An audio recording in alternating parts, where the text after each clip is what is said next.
रही है। ठीक है अजय, बहुत शुक्रिया तमाम जानकारी देने के लिए। तो लोगों का भरोसा देखिए सुरक्षा बलों के प्रति बढ़ा है। देखिए प्रशासन द्वारा बनाए गए नए बंकर अब ग्रामीणों द्वारा साफ और तैयार किए जा रहे हैं। इसके पीछे की वजह यह है कि उन्हें आशंका है कि स्थिति फिर से तनावपूर्ण हो सकती है। और एक ग्रामीण ने यह कहा है कि हम पाकिस्तानी सेना पर पूरी तरीके से भरोसा नहीं करते हैं और नागरिकों को निशाना बनाया गया अतीत में, इसलिए हम तैयार रहना चाहते हैं। सुरक्षा अधिकारियों ने यह कहा है कि क्षेत्र हाई अलर्ट पर है और लगातार गश्त की जा रही है। मजबूत बंकरों से गोलीबारी और घुसपैठ से सुरक्षा मिलने की उम्मीद है। अधिकारियों ने ग्रामीणों से सतर्क रहने और पिछले ऑपरेशन के दौरान क्षतिग्रस्त घरों में किस तरीके से अब वापस से तैयार उन्हें किया जा रहा है, मजबूत किया जा रहा है। आपको इंडिया न्यूज की एक्सक्लूसिव रिपोर्ट दिखाते हैं। हमारे संवाददाता आशिक मीर की रिपोर्ट देखिए। इंडिया न्यूज की टीम इस समय नियंत्रण रेखा उरी एलओसी के पास है और यहाँ से आपको तस्वीरों के जरिए हम आपको पीओके का वो सारा एरिया दिखाएंगे। ये जो आप तस्वीरों के जरिए देख रहे हैं, बिल्कुल बीच में से जहलिम बहता है और जहलिम के उस पार जो देख रहे हैं आप, ये पीओके के वो घर है जो कि वहाँ पर कई सारे अभी एक्टिविटीज़ जो है बीते कुछ दिनों से देखने को मिल रही है। और आगे आपको तस्वीरों में फिरोज दिखाने की कोशिश करेंगे। ये जहलिम का वही पोर्शन है जो दोनों अगर हम देखें तो कश्मीर जो कि पीओके है उसको डिवाइड करता है, कश्मीर से अलग करता है। और लगातार जिस तरह से बीते कुछ दिनों से इन्फिल्ट्रेशन अटैम्प्ट्स किए जा रहे हैं और इन इन्फिल्ट्रेशन अटैम्प्ट्स का मकसद यही है कि ज़्यादा से ज़्यादा आतंकी घाटी के इस साइड धकेल देना।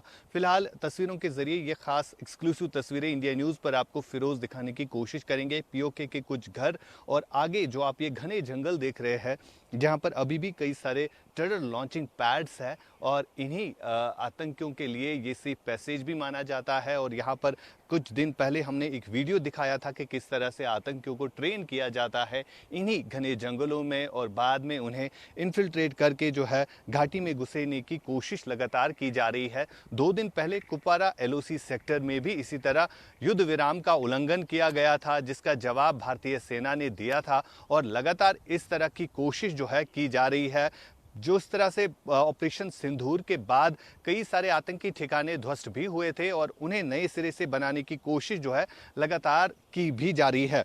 मेरे साथ यहाँ पर स्थानीय एक शख्स है जिनसे हम बात करेंगे और किस तरह का माहौल इस समय एलओसी पर है इनसे हम जानने की कोशिश करेंगे। आप मुझे बताइए एलओसी पर किस तरह के हालात इस समय बने हुए हैं और ऑपरेशन सिंदूर के बाद क्या कुछ देखने को मिला है अभी तक?